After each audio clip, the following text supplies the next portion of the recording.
Urban Crag Climbing Center is a rock gym located in Dayton, Ohio with 8,000 feet of textured and sculpted vertical terrain ranging from 28 to 56 feet. For more info, go to urbancrag.com or call 937-224-CRAG. All right, tell me a story. You were just telling me a second ago about some of the issues you're having. The floor is yours. Well, you know, the main issue I'm having is actually the community in the city of Dayton is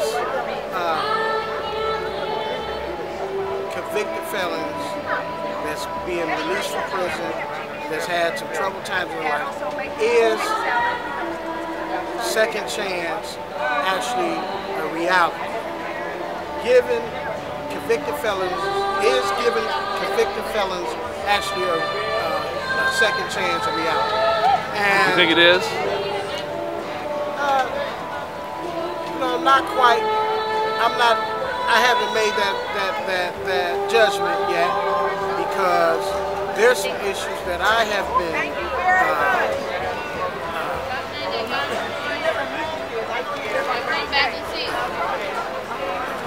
dealing with? Actually, I have been experiencing over the past 2 years since I've been released from prison. I was released from Lucasville prison in 2009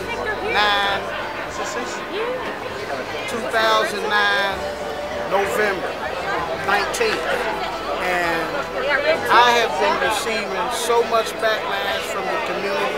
What kind of backlash? I went to St. Clair when I got out in 2009. I got my GED down at St. Clair Community College. After I got my GED in St. Clair, I pursued my associate's degree in automotive. I'm currently a student at this moment. I'm due to graduate in 2013 from spring. My last course is service and operations. And over the time, I have been getting a lot of criticism from the Dayton police. I've been getting a lot of criticism from local businesses in the downtown area. I have a story. Actually, my mom and my dad's church were having a fundraiser, and what I had did was I thought, since I was a soon-to-be graduate at St. Clair Community College, I thought I would help them with the fundraiser. And what I chose to do was take some fundraiser candy bars and begin to go out through the community and ask people for small donations. Even though I had the candy bars for free, I still asked people for small donations and just to help with the building fund in the community. Well, I had Dayton police officers stopping me, questioning me, whether I had a 501c3, what I was doing. I had no right to be on the corners asking for such donations. And this was just, you know, a really deep backlash to me, because I know once I got out of prison what I was facing. I was either facing prison, or I was facing some type of life that had no real good ending. So what I did was I helped with this fundraiser, and just here about a month ago I was on Brown Street, and I had a cooler full of fundraiser candy bars.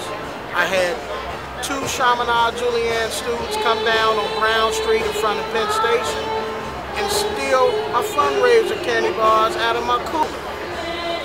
And when I made the police call to the Dayton police, they literally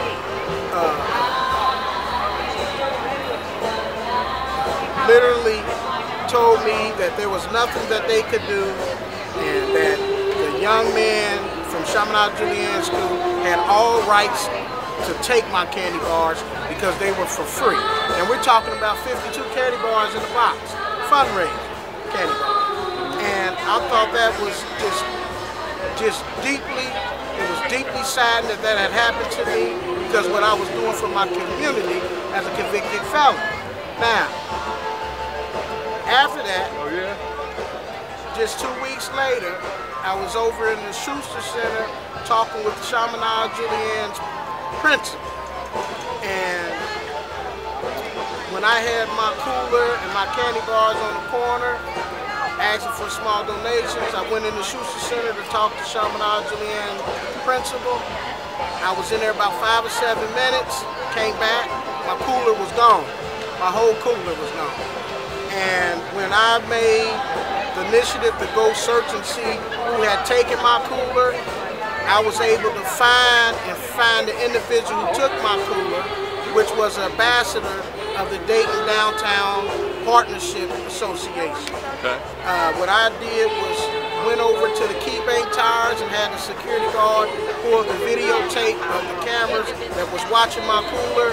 And when we reviewed that videotape that showed the ambassadors, the very people who's downtown Dayton, helping watching the downtown community, stole my cooler. He hid it behind the City Hall alleyway. He banded my cooler and took my candy bar. Well, I called the police on that issue also. And they told me it was nothing they can do. The candy bars were for free. So they were allowed to come along and just take the fundraiser candy bars that were for the church and the community. Did you offer them as advertising, for donation? No, not at all. The candy bars were not for advertisement. The candy bars were for courtesy, for people who stopped and listened to me and gave me their uninvited attention. It was a refreshment. It was basically, you know, if I had bottles of water, and even though if they couldn't donate, the bottles of water, the candy bars were for free. See, now, but I didn't give nobody a right to just take all the candy bars, because I knew there was more people who these candy bars and these waters were going to be accepted to. But this is just giving a second chance to me, and I'm trying to wonder, you know, I'm hearing Reverend McCoy, I'm hearing Sheriff Plummer, I'm hearing Judge Walter Rice, everybody speak clearly that they're trying to help reoffenders. They're trying to help offenders second. They trying to help convicted felons who's re-entering society live a better life. And I want to know, is it a reality for convicted felons a second chance? Is it a reality? Is second chance a reality? Because when we have polices out in the community who can't tell the difference of who's doing the right thing and who's not doing the right thing, it's a question to raise. And, you know, so, you know, I'm not here to be finger pointing. All I'm doing is being a Sinclair Community College student who's trying to make the community better and safer. And it's one thing that I, as an individual and as a college student, is not going to tolerate, is for people who I'm supposed to be looking up to and trusting is to be negative toward me during the process of rehabilitating myself in society. The rehabilitation don't start just because I was in prison. The rehabilitation just started once I was released from prison, and that's what I've chosen to do. And if you like, I can always disclose the track record that I have taken since I was released in 2009, November 19th, which I have made a great turnaround in my life to be a productive citizen. Thank you all for listening to me, and I want everybody to clearly take a look at whether a second chance as a convicted felon is actually a reality. Thank you. A lot of people would say it's not. Thank you.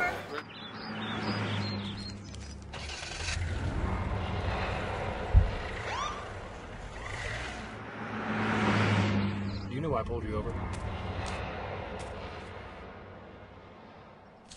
Because you're a Reuben.